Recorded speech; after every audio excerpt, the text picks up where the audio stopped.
বর্তমানে এত ব্যস্ত থাকি যার জন্য ব্লগ খুব লেট করে করে এডিট করতে হয়, এই জন্য তোমরা একটু লেটে আপডেট পাও।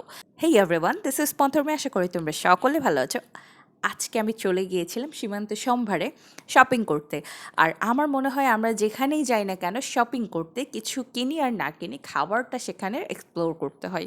সীমান্ত সম্ভারের একদম টপে গিয়ে দেখে ওখানে সুন্দর একটা সিনেপ্লেক্স আছে। যারা যারা মুভি লাভার তারা তো অবশ্যই জানো যে ওটাকে ঘিরে একটা ফুড কোর্ট গড়ে উঠেছে, যেখানে বিভিন্ন ধরনের খাবার পাওয়া যায়। সীমান্ত সম্ভারে যাবার ওখানকার ফুড ট্রাই আউট করবো না, এটা তো হতেই পারে না। ওখানকার একদম কর্নারেই সিট পেয়েছিলাম মেক্সিকান ক্যাফের ওই সাইডটাই, ওখানেই আমরা অর্ডার করেছি।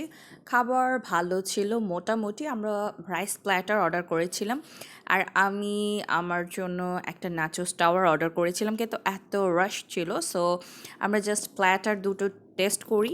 প্ল্যাটারের মধ্যে চিকেন ছিল ভালো কোয়ালিটি, রাইস যতটুকু ছিল দ্যাট ওয়াজ গুড। ফুড সার্ভিসটা একটু ভালো করতে হবে, তাহলেই অল ওকে। এরপরেই চলে গেলাম একটু রিক্সা দিয়ে ওয়েদারটাকে এক্সপ্লোর করতে, কারণ ধানমন্ডি যাব আর একটা রিক্সা ট্যুর হবে না, সেটা তো হতেই পারে না। আমি রিক্সাতে উঠে আপুর সাথে দুষ্টামি করে বিচিং করছিলাম, আর জাস্ট ওয়েদারটা দেখো।